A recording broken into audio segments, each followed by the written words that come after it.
So this is the Kitsap Sun Editorial Board. We're talking to 35th District House candidates, position 2. And Drew, we'll let you begin. Take 2 minutes to introduce yourself. All right. Well, thank you. Appreciate the early morning. So my name's Drew MacEwen, running for re-election, finishing my first term right now. Moved out here in the early to mid-90s via the Navy. I was stationed on the submarine base and did 5 strategic deterrent patrols up there. And I got out of the Navy, went into the investment field, and in 2001, with great timing, a couple weeks before 9/11, I started my own firm, and that was a major gut check. The business plan went out the window, and as we dealt with that tragedy in this nation, but I'm proud that 13 years later we're still in business, and that's been a great experience. And I just think that's a testament really to the American dream, and that we can go out and accomplish what we want, and put our head down and get the job done. But also I've had to obviously go through the 2008 financial crisis. And again, you learn a lot of lessons through all of that. And I think sometimes what we see in Olympia is a detachment from what's going on outside, and that's not. And I think that transcends both parties. And it's bringing that experience though to Olympia, and what is occurring, and what can we do to ensure that, from a state government viewpoint, that state government is out of the way to allow businesses to grow. And I think there's a couple of things with that. It's having a consistent and fair regulatory and tax environment. When we constantly change it, it makes it difficult for businesses to adapt. If we keep things consistent and fair and understandable, it's much easier to grow and to prosper. And when we have that environment, we can create more jobs, we can create more revenue for our state, and do the things that we need to do, such as fully funding K-12 education, which I fully believe in, and I'm sure we'll get into that a little bit. I believe we have some good solutions there. It's also taking that experience, though, and saying, how can we make state government better? And a great example of that right now, I think, is the Washington State Department of Transportation. How many time-wise? I'm done. Finish at 5. Okay. And we look at the ferry system. We have a cultural problem there. As a Navy veteran, that is a leadership issue. When you have something that is so out of touch with how things should be run, to me there's a cultural issue there, and we need to make changes there, and look forward to answering your questions. I think that's my time. Tammey. Hi, good morning. Thank you so much for meeting us here this early. Very much appreciate it.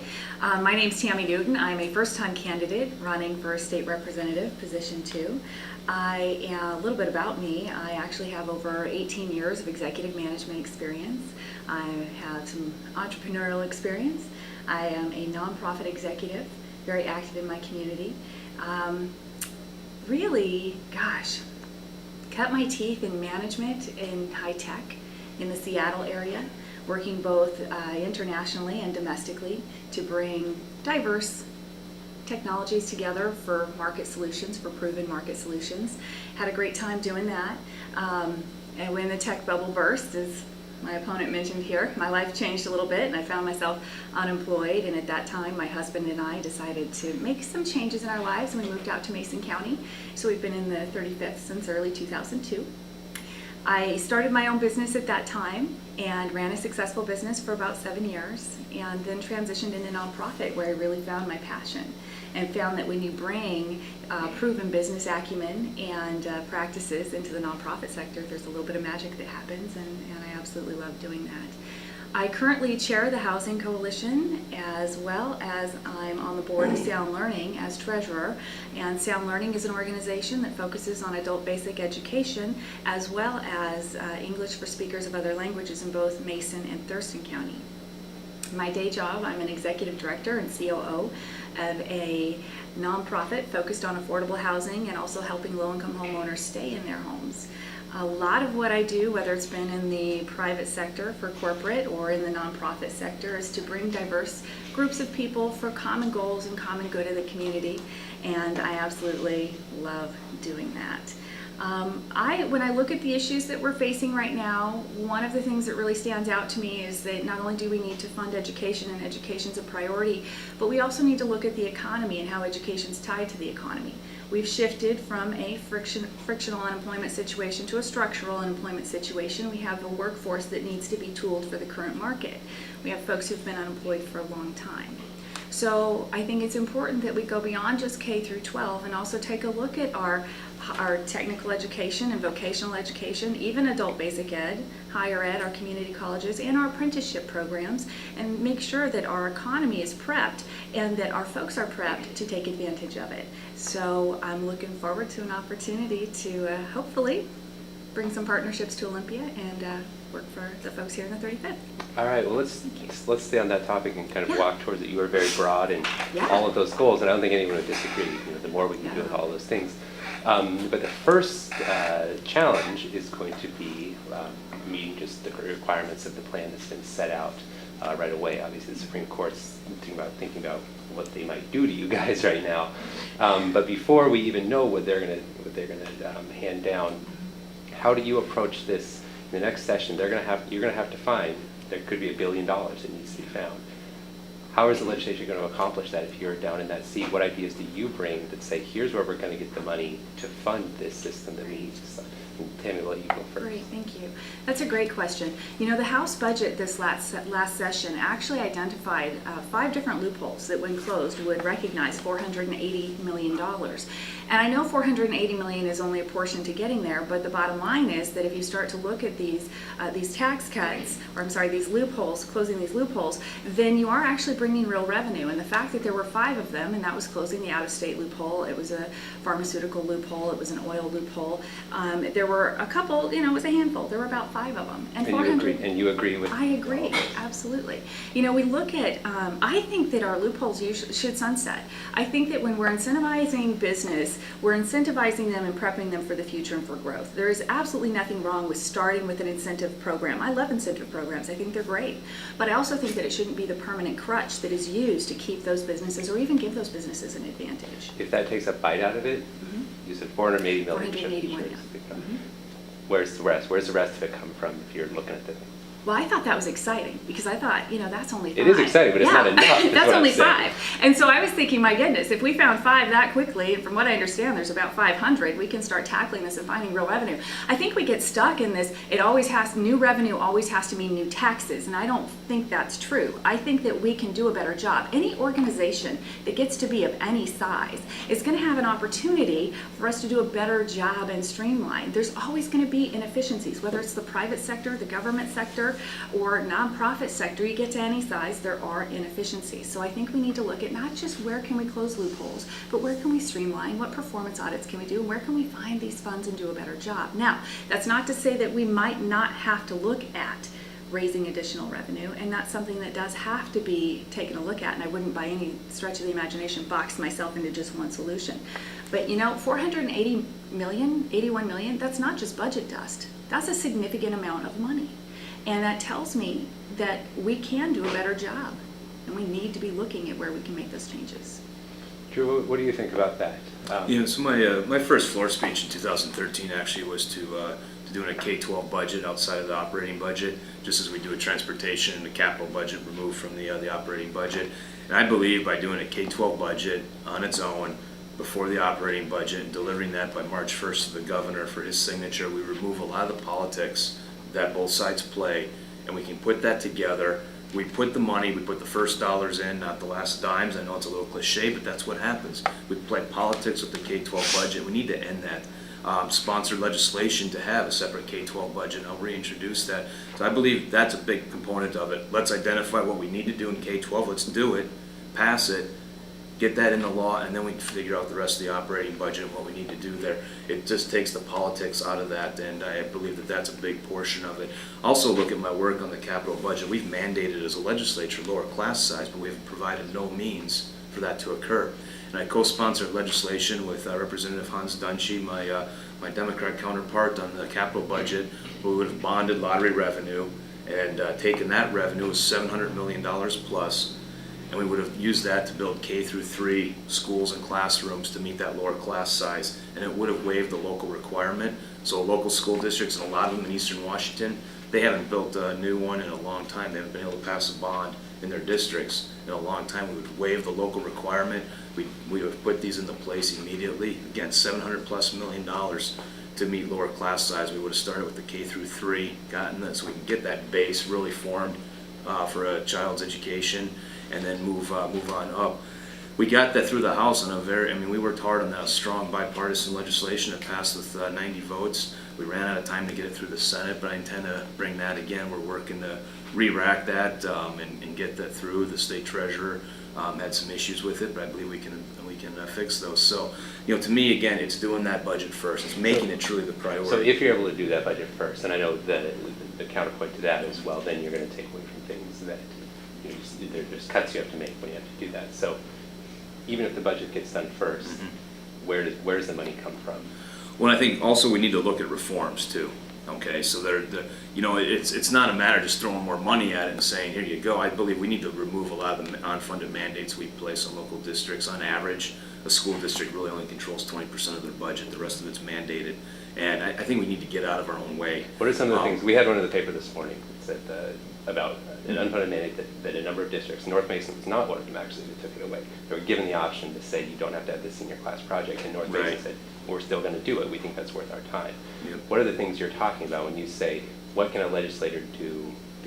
These are bills we can repeal, don't have to do that anymore. What do you think the ones that actually are costing money in the schools that aren't doing I think really the biggest part of this is just backing up a little bit. I think we as a state have the right to say, here are the standards for English, math, writing, reading, and we can establish those standards. But I think where we get too involved then is dictating how that needs to happen.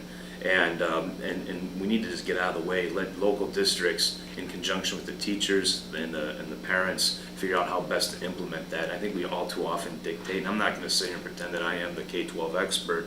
I'm not a teacher. I'm a parent, and I see it from that viewpoint.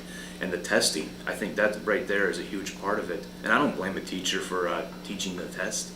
We put a lot of that. To me, that is a big issue with that in the senior project.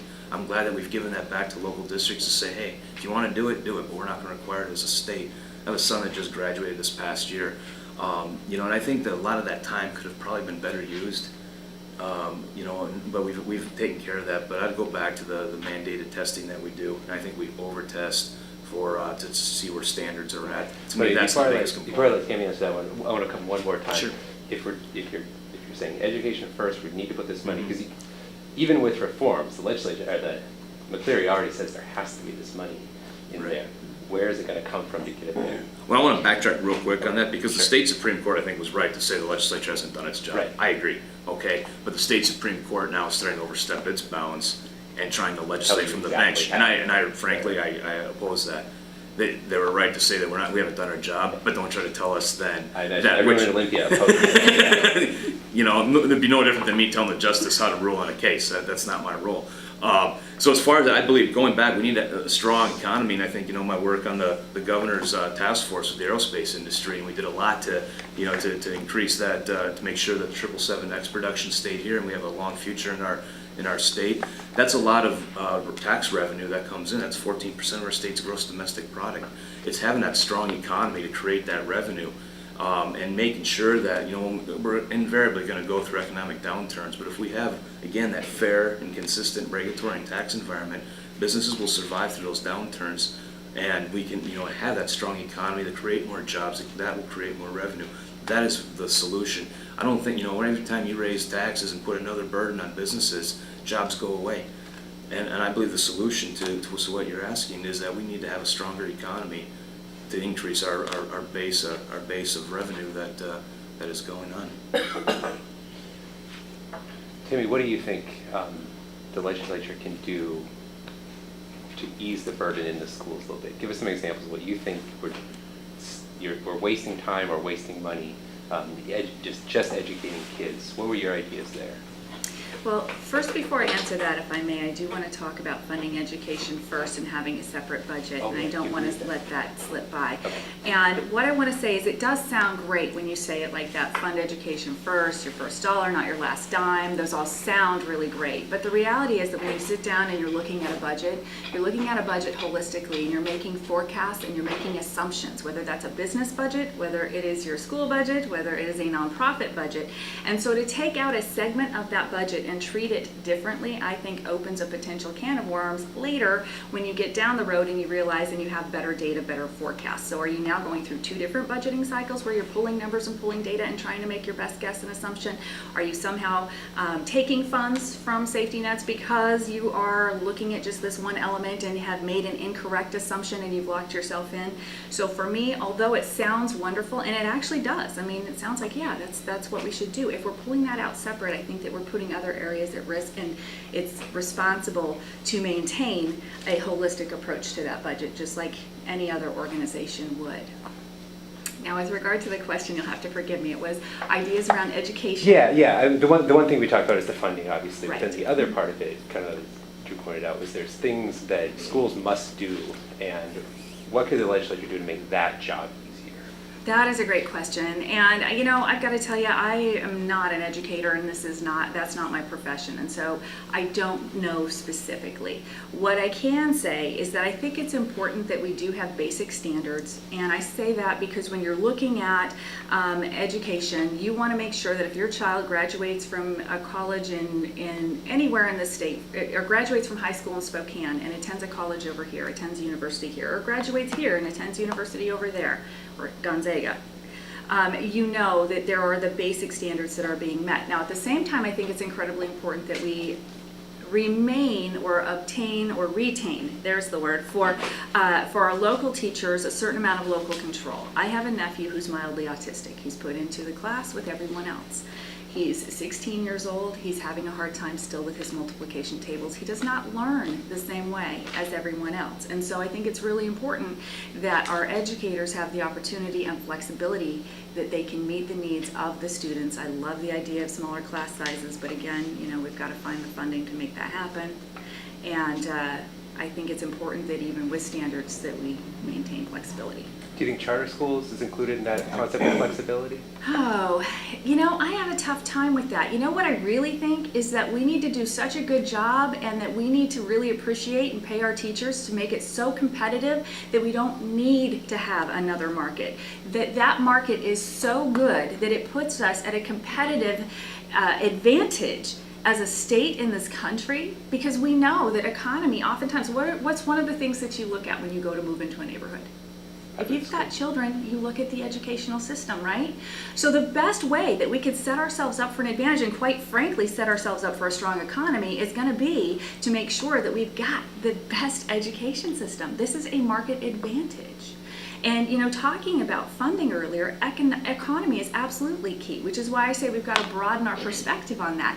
If we're looking at our economy and we're focused on vocational education, technical education, the apprenticeship programs, we have skilled trades that are retiring out with no one to replace them. This is going to be the next market opportunity. And when our economy is strong, the way that our system is set up with our tax system, when we put people to work and we have prosperity in our communities, we solve the funding problem for K-12. I guess that's what I'm asking, because you were saying that earlier, Yeah. vocational, different options available.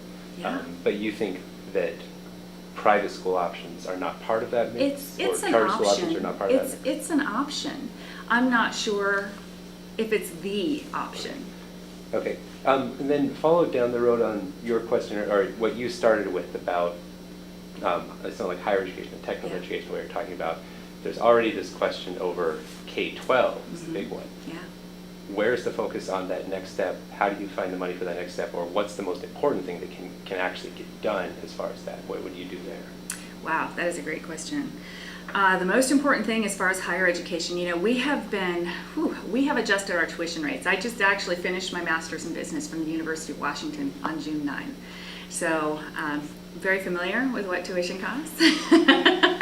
And so looking at that, we have actually been cutting what the state has been contributing towards tuition, and so the students have been the ones to pick that up. So higher education, quite frankly, has gotten unaffordable in Washington state. And we did freeze tuition, so we cut, tuition rates increased. I think we were, second or third as far as rate increases go. And then we froze, but now we've got to find a way to trim that back and normalize those a little bit. And when it comes to finding funds, again, it's interesting because I hear people say, well, we've got new revenue now because we're starting to see a recovery. In fact, reading in the lobby, we're starting to see, housing recovery. This is great. People are building again. We love that. But we don't actually have new funds. When we start talking about revenues coming back in, what we're actually talking about are reclaimed funds, right? Because we've lost year after year after year for 5 years. So when new revenue starts coming in, that's not new. That's actually reclaimed. And until we get to the point where we have corrected and actually start seeing new revenue on top of what we've cut. So does that mean that the state needs to go find new revenue, come up with new, whether that's structurally taxing things differently? I'm still a big fan of lean processing, and I'm a big fan of performance audits, and I'm a big fan of cleaning up our house while we've got an opportunity, right? Because when you look at taxes, and again, new revenue does not have to equate to new taxes, especially here in the 35th. I don't think that's where we place our burden. The folks in the 35th, we don't have a wealthy district by any stretch of the imagination. And we have a district that has additional costs when it comes to transportation because they've got such long drives. We don't have big industry, especially in Mason County. So again, when it comes to tax, I really shy away from that because I believe we can do a better job, and I've seen proof that we can do a better job. Okay, Drew, what about the higher ed question? I think it's interesting under one-party rule here for the first time, though this last session, for the first time in over a decade, higher tuition was held and did not increase. But under one-party rule for the previous decade plus, there was tuition increases, and we balanced the budget on the backs of higher education. And not until you had a Senate majority coalition did that finally stop. I think that's just reality. The other part of this is the in the House, the Democrat-controlled House proposed over $1 billion in new taxes on businesses last year in 2013. That's reality, and again, we fought that off, and we talk about the 35th district, and yes, it's true. If you add those taxes onto those businesses, what we have in the 35th, a lot of them are going to go away, and half our people commute outside, specifically in Mason County, commute outside of that every day to work. So then we talk about a 12-cent a gallon tax. That would be gas tax, yeah. I mean, that's just a dagger to the heart of the rural economy. So the solution, again, isn't in just going back to the bucket for more and more. Again, it's getting things fair and consistent, and the 35th has been so neglected, on numerous things, whether it's transportation, capital budget, and I'm proud as, the assistant ranking member on the capital budget. For the first time, we had a large number of projects get into this district, and I'm proud of that. We'll continue to fight on that. But we have this mentality, and a lot of it, frankly, comes from the other side of the water. And that we'll just add more tax to this, we'll just do this, and that's just the wrong approach. It really is. And so to get to your question on higher education, again, that balance, the balance of the budget has been done on the backs of higher ed students for a long time. When it comes to higher education, yes, I certainly support it. We've done some great work on that again through the capital budget as well. And big issue right now at Wazoo is the Animal Life Sciences building. That's in fact, a huge industry for our state. We're the only one west of the Mississippi that has the ability to diagnose for chronic wasting disease in herds. And if we don't get that building done, that's going to have a negative impact on our state's economy. That can't be done with tuition dollars. We need to do that as a state. And again, I'll continue to be a proponent of those things. So I don't know. No, that's good. Okay. No, that's interesting. When you talk about, I have go a ahead. question. Yeah. I just want to make sure I understood you clearly. About 10 sentences ago, you said if we increase taxes, it's going to have a detrimental effect on businesses. Yes. And did you make a statement that half of them will disappear? I think I might have half. No, I did not say that. Okay. Half would disappear. Where my half was half of the residents in Mason County commute outside the county every day for work, and so a gas tax, I believe, Right. has an impact, on that.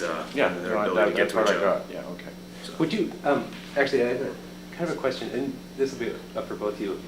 You made a point that said the taxes in our state have a tendency to hurt the rural folks more. Mhm. And we've heard this before, that it's Yeah. not a very progressive tax structure. It's things like gas tax, things like sales tax. They hurt lower income people by a higher percentage. Yeah.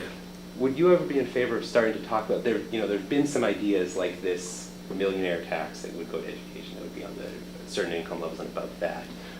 Is that along the lines of when you say fair and consistent, that we're saying we don't keep pinching people in rural areas, maybe, you know, these huge businesses in Seattle, should they be paying more? Some of those sorts of ideas. Is that something that you're talking about? Are you referring to the income tax when you say the millionaire tax? Either the income tax or things like Boeing, this gigantic industry gets a big break where your little guy in Mason County, he didn't get a break. No, and I'm glad you bring that up, because one, I oppose the income tax, because we can, you know, the residents of the state defeated that resoundingly, over 60%. Even an said income no. tax on the very higher Yeah, pseudo posting. yeah, over 60% of the state said no, and it was on people, it was either 200, 250,000 and higher. I forget which specific number it was, but 60% of the state said no.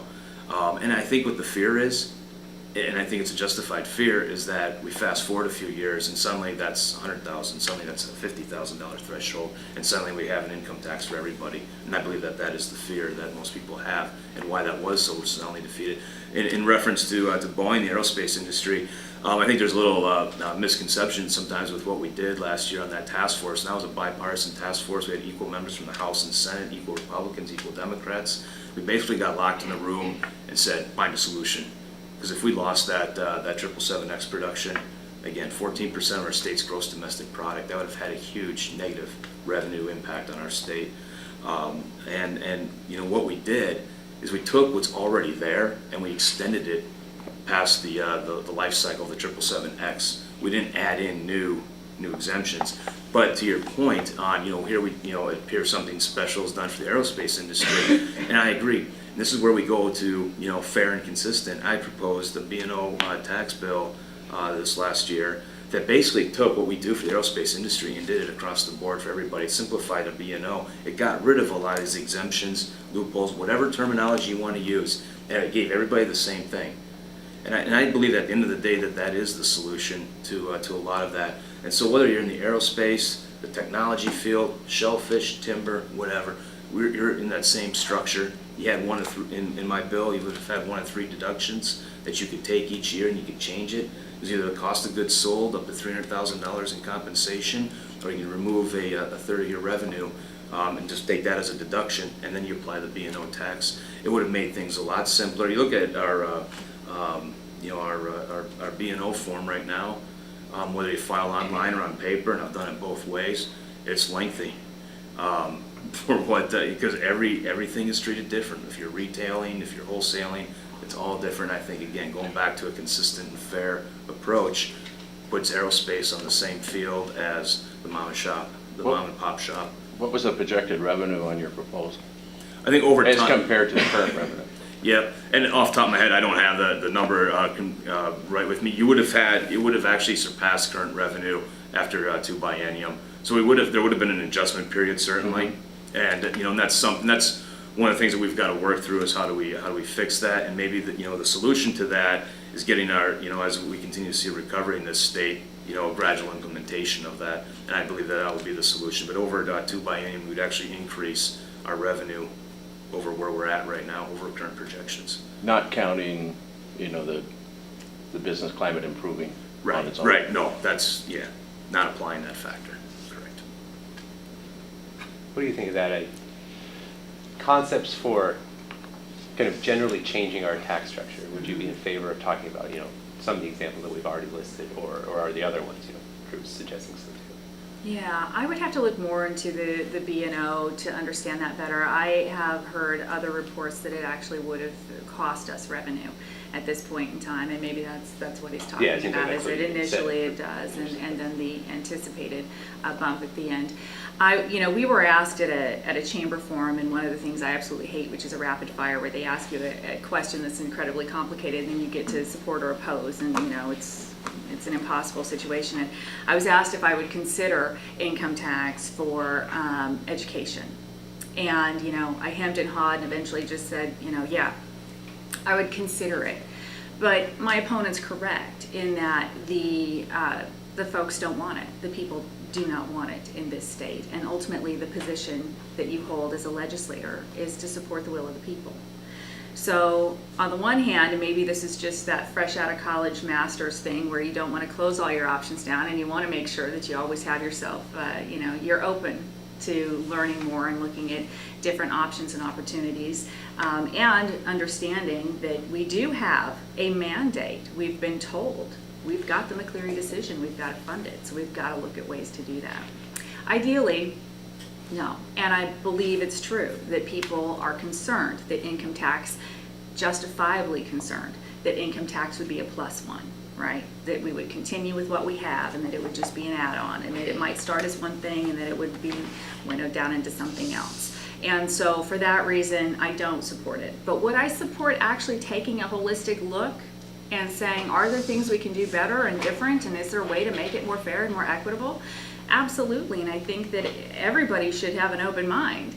And you look at the rural districts and gas tax, for example, there's no way I could support that. Not only would a dime a gallon be positively unfair to the folks of the 35th, because, and face it, most of our folks in the 35th, not only do they drive, especially those in Mason County, an hour in one direction or another, but if you're headed north, you usually have either a ferry toll or a bridge toll on top of it. So we are already paying a lot in transportation, and not to mention, you look at that gas tax and 10 cents on every dollar comes back into the 35th. So it's just not a good deal for us. So am I open? I am open to finding solutions and doing things better, but I don't support an income tax for the sake of supporting an income tax. The people don't want an income tax, and I respect that and agree with that. And I do not support a gas tax. If I may, real quick, Yeah, my opponent brought up the will of the people regarding that. And, previously the question on charter schools, the will of the people said, yeah, we want that. And we need to give that an opportunity to work, and I think to dismiss that out of hand, the charter school concept, when this state as a whole said, let's try this. I think is, it's a little, you can't have both sides that. You can't say, oh, we're gonna have the will of the people and then say, well, except for this. I didn't say that. I didn't. And I've also just want to point out, when it comes to cost of living for teachers, I've been a proponent for that from the first day I took office. And that has failed to pass the House to give teachers that cost of living increase, and I've been a proponent for that on every vote. What do you think of the gas tax, potential gas tax? I oppose it as it is right now. We look at the Department of Transportation, we need massive reforms. And I think we can get these projects, whether it's the Belfair bypass, the South Kitsap Industrial Corridor, we can get projects like that done, the 167 bypass, the freeway on, over towards Spokane. We can accomplish those as well by reforming DOT. We used to have, as a standard for all DOT projects, congestion relief and freight mobility. We don't anymore. We have the movement of people. And what is that? Consequently, half of our transportation dollars are spent on sound transit right now that move less than 4% of the people. I think get rid of the sales tax on our transportation projects would go along. There's a rounding it off, an 8% savings right there on transportation projects. We spend 60% of our transportation dollars on paper before we even move dirt, because we study and we study and we study. Do we need to assess the environmental impact? Absolutely, I'm not denying that at all, but we seem to have layer upon layer of studies before we even move dirt.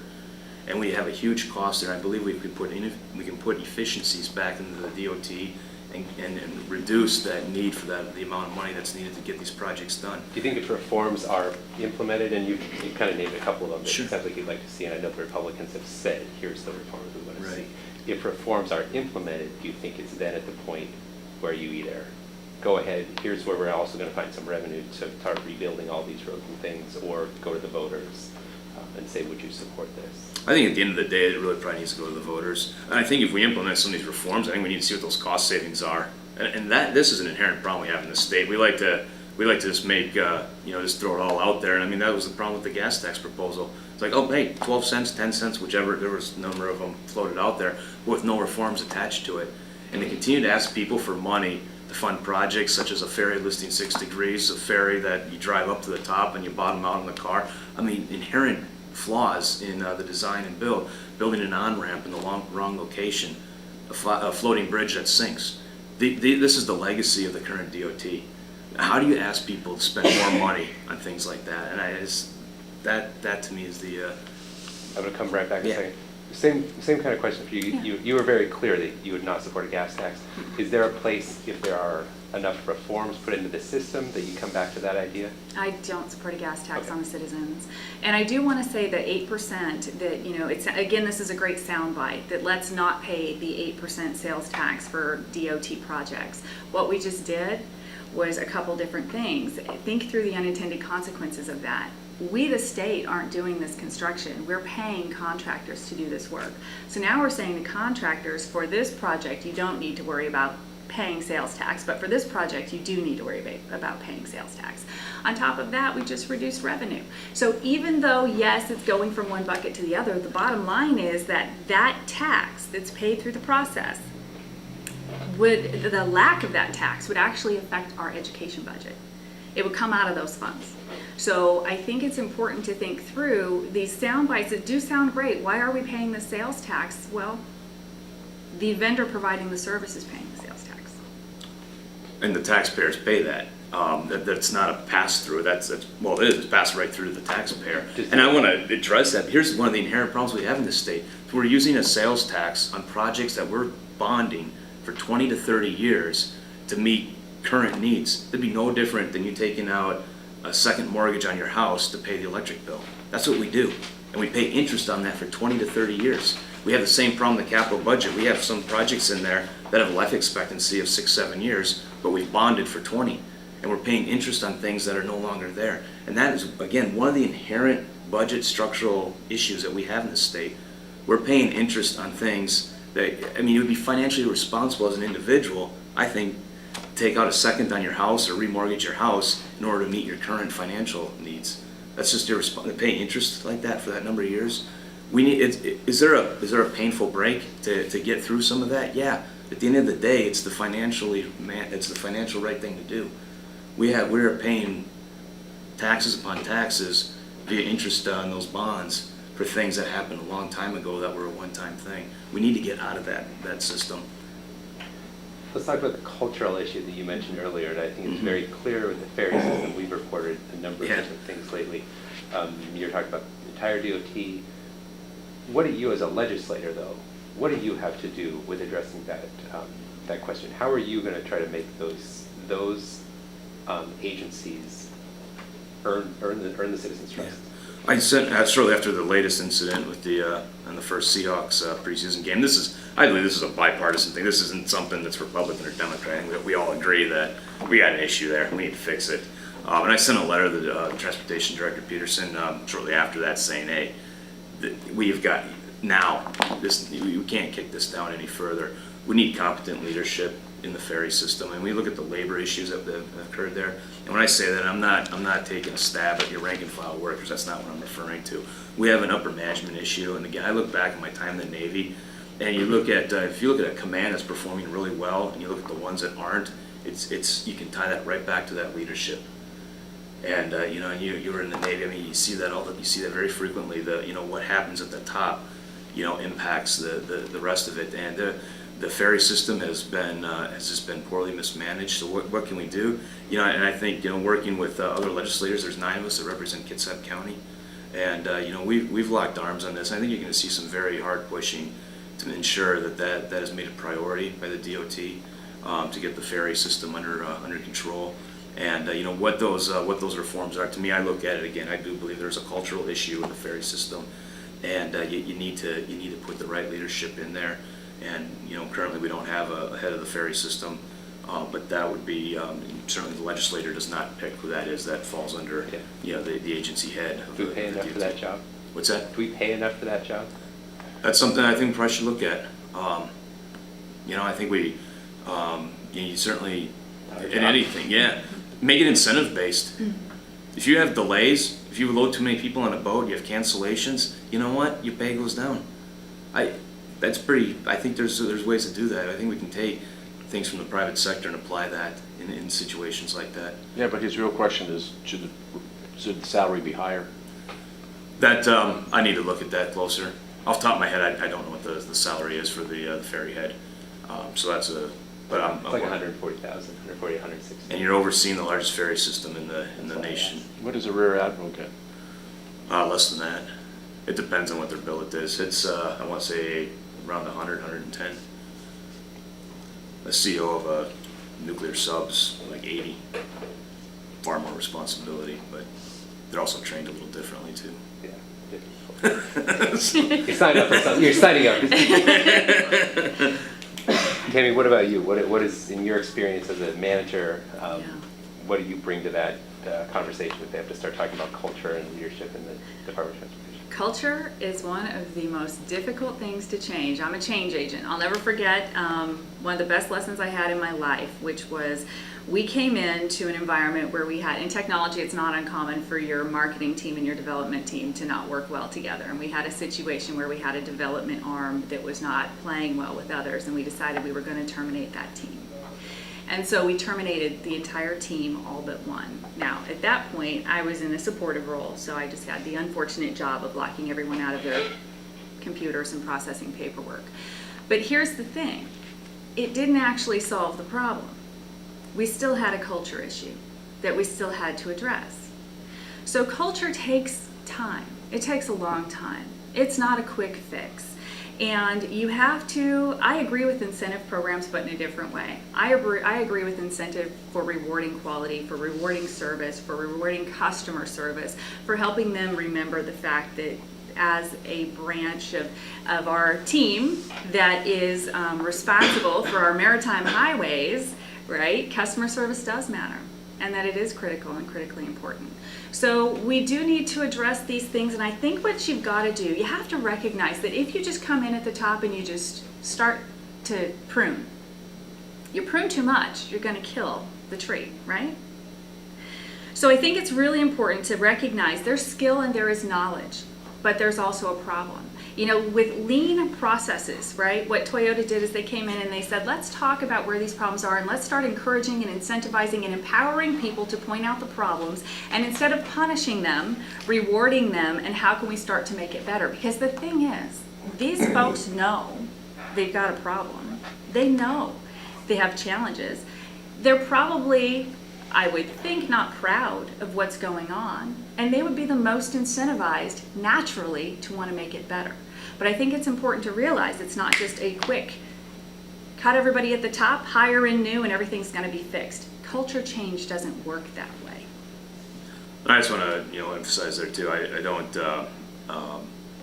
The legislature's role is not to micromanage those issues, but where do we hold accountability? And as the legislature, we hold accountability at the top. And yes, the transportation director reports to the governor, but we have an intricate role in that as well. And that's where we hold the accountability. And so when I'm referencing the top, I'm not going to get involved in what a deckhand is or isn't making. But we need, and culture change does take time. Todd Lewicki, president of the Seahawks, prior to the first Super Bowl, that was I remember having a conversation with him back in 06 or 07, and he came on, I believe, in 03, and things weren't good in Seattle. And I still remembered him saying, you have to change the culture, you have to change the culture. And what he did is he sat in different parts of that stadium and observed, we got a lot of away fans in this section, and they targeted those ticket sales. I'm digressing a little bit. My point is, no, he didn't change that culture overnight, but he targeted specifics. Okay, here's what we're going to work on now. That's what needs to happen. And, we talk about incentives, totally agree. Why don't you incentivize then the deckhand that, doing a great job. Incentives don't always have to be at the top. Have you ever ridden the ferry with a deckhand? If you've taken Todd Lewicki's advice. I've ridden the ferry numerous times, I'll say that. And I've had conversations with a lot of the workers. But again, from a legislative viewpoint, it's holding the ones that run those agencies, it's holding them accountable. Yeah. 35th district has, 4 counties, if I remember correctly? Three. We lost Grace Harbor in the That's district. right, yeah. So 3 counties, Kitsap being one of them. You've talked a lot about Mason County. What are the top 2 things that you think that you can accomplish that will benefit Kitsap County? For Kitsap County voters, what do you see as your top 2 priorities for Kitsap County? Well, I think ferry system, as we've talked quite a bit about here, and K-12 education are priorities there. And also put the South Kitsap Industrial Corridor in that, so giving you 3. But those would be I think those are definitely the top. We've got, it's actually a national security issue with that South Kitsap Corridor and our ability to supply the Navy. And that needs to be addressed. That's a lot of jobs. We don't ever want to put this county in a position to be losing naval assets because we can't meet the needs.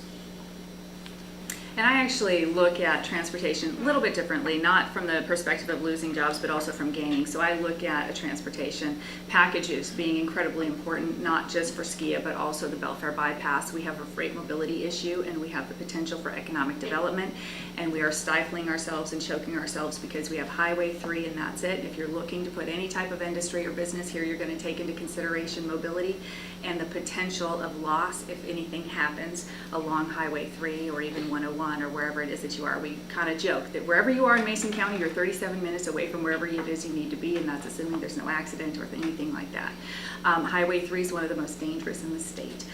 So we've got to make sure that goods can get in and out of Kitsap. And following on economic development, absolutely, would be education. And by the way, ferries I'm going to put in with the transportation package. So education also being the top priority. A top priority. Your district also includes economically a lot of those tailor shellfish, and that's a big industry down there. The governor has, in the last year, started talking a lot about climate change. It's obviously a pet project of his, and he points to the shellfish industry a lot when he's doing that. That's his example that he uses, acidification and things like that. When you look at the things that Inslee's talking about, what do you say that makes sense, I can go with it? What do you say that's going to hurt us more than help us? Where do you fit with what he's trying to push towards this state right now? We'll let Tammey go first. Thank you. I think it's really important that we protect our natural resources, and I also think it's really important that we make decisions based on sound science and that we don't jump the gun a little bit. So when it comes to what we've got on the table right now, what's been proposed, I'm absolutely on board with continuing research. There's a number of different theories right now as to why what's happening is happening. The one thing we're not arguing is that something is happening. We are having to ship some seed out to other areas to mature to a certain degree before we can bring them back in and plant them, the oyster seed that is. So research, definitely, it's important to acknowledge the fact that we do have changes, and it's important to see if we can identify why before just acting, I think. So I'm proud to have the support of the shellfish industry, and one of those reasons is because I have worked very closely with the governor. He and I have had numerous one-on-one meetings and talking about this. And again, this goes back to, I look at my bipartisan track record, start with where you agree. Why start with where you disagree? And so where the governor and I agree, and we're working for solutions on this, is that ocean acidification is caused by carbon pollution, period. So how do we reduce that carbon pollution? And that is the discussion that he and I have been having. Personally, yes, I also have a truck, but I also have a Nissan Leaf. I drive an electric vehicle, which is rare for a Republican. But there's actually 3 of us now in the legislature that have an electric car. But I believe that we can find solutions, and we start to look at new ways. I think that maybe where the governor and I start to digress a little bit is in how we implement that. But that's something that I believe we can find the solution on. And increasing a less of a carbon footprint. But we also need to look at, where are all the sources of that pollution that's causing ocean acidification. Some of it we can't control, so that's going to require. When I mean we, I'm talking we as a state. Some of that comes from sources outside of Washington, but he and I agree on that issue on what that cause is, and so subsequently we need to reduce carbon pollution. And again, he and I will continue to have those meetings and work for that solution and working hand in hand with the shellfish industry as well, and what their needs are. And yeah, they've had to put beds up in British Columbia.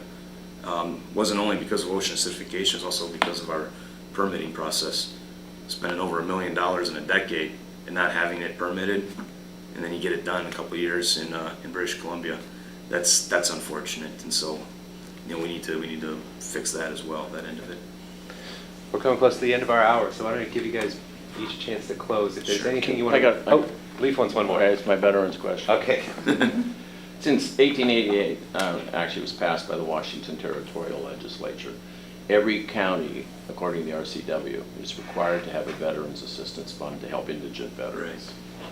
Right. Now, the revenue for that fund is taken out of the regular county general revenue, and it's the amount of money is based on 1 1/8 cents to 27 cents per $1,000 worth of assessed value.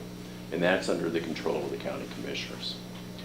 Now, the impact that it has on the county is that it's very similar to the Republican proposal of putting education and funding education first and then dealing with the rest. So it's pretty much the same for every county when they do this. In addition to this, to the Veterans Assistance Relief, there's also the mental health, which is 2.5 cents per thousand. So those two things have to be deducted first before the county can actually get into their operational budget. Would you support a standalone levy for the Veterans Assistance Fund at a flat 2.5 cents? So I believe in, that a veteran get roughly, it's like $600, they're eligible once a year. That's about. It depends on what because Right. each county is Yeah, permitted to accept their own, to create their own Right. program. And so in Kitsap County, it depends on what the need is. Right, So for rents in Kitsap County, I believe the cap is $600. yeah. Yeah, I believe it's the same in Mason County as well. And I had a Veterans Innovation Bill as my second piece of legislation that passed and was signed into law. And that was passed this past year that doesn't specifically address that, but addresses some of the issues that veterans have. A lot of it has to do with transition out of military service, and especially coming back from the wars that we fought. There are serious issues that our veterans have. But to answer your question, I need to look at it more on that. Do I support supporting our veterans? Absolutely. And I think we can also need to look at how can we help them to get on their feet. I'm all for having that safety net there, but how can we help them also get to a spot where hopefully they don't need to use that. And like my Veterans Innovation Bill addressed some of that as well. I would have to look at it more as well and look at any potential unintended consequences of would it be putting at risk funds in the future through this process, and sort of what would it change, how would it change the dynamics of how the funds are managed and distributed, and what are the pros and what are the cons, and again, maybe that's just my fresh out of. Yeah, well, I can answer those Ran questions much for away. both of you. It wouldn't Okay. change the structure, what I'm proposing. The only thing that it would change is that it would remove the revenue from the general county fund and make it a standalone revenue similar to the Conservation Futures Fund, Yeah, I can support that. which means more taxes to us property owners. They can also lower it in other places though too and offset it. And that's, that might be a county by county decision. Yeah. Are you asking that the state mandate to the counties what Well, that levy rate yeah, the is? state controls it because it's under the aegis of the RCW. Mhm. So it would have to be a change in the RCW in regards to revenue collection pertaining to the Veterans Relief, 73.08. I'll be happy to look into it more. Yeah, I would say it's exciting to look at. I love when we start thinking outside the box. And again, new revenue doesn't always mean new taxes, and it also means sometimes we change the way that we're doing things. And change is always scary and painful sometimes, but not always bad. So I'd love to look at it more. Okay, let's take a minute each and close. Anything you want to leave us with? Sometimes there's issues we don't get to touch on, so this is your chance to do that. I think we covered quite a broad spectrum here today, but I appreciate the opportunity to get to meet with you again. And seeking re-election, I think my track record speaks very much for where I'm at. I think I have a strong bipartisan track record. And being a freshman in the minority and having the ability to get 2 bills passed in my first term, having strong bipartisan sponsorship of other bills, including the lottery revenue bonding bill. Also, my B&O tax bill was bipartisanship, even though we didn't get it done. We got more work to do, but I stand on that track record. And but it's not just that; it's who supports me. I mentioned the shellfish industry and the timber industry. And the NFIB, the Association of Washington Businesses. Those probably don't surprise you for where I stand politically. But what might surprise you is also have the endorsement of the Washington State Federation of Employees, our largest state employees union. And why is that?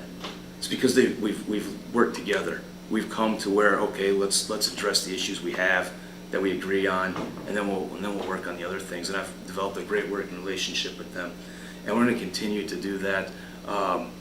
take my business owner experience and continue to apply that in Olympia. We're not gonna, I can't sit here and make promises that we're gonna, drastically change everything in this state in the next 2 years, but we need to continue to move down the road of progress in this state, and I believe we're on that path. I want that opportunity to continue to do that, and, look forward to serving again come January, and, working on the areas that we agree and getting those done. And I appreciate your time this morning. Thank you. Tammey, close this out. All right, thank you so much for your time, and again, thank you for coming early this morning to meet with us. Again, my name is Tammey Newton, and I'm a candidate for state representative here in the 35th position too. I think that what I'll leave you with is that more than anything, I love to serve my communities, and I do that through my volunteer work, through the Housing Coalition. I do that through my volunteer work at Sound Learning, and I do that through my career choice. And yes, I married a master's of business with nonprofit, but I did that intentionally and for a reason. And it's because I love bringing the two together, and I think that's where the magic really is.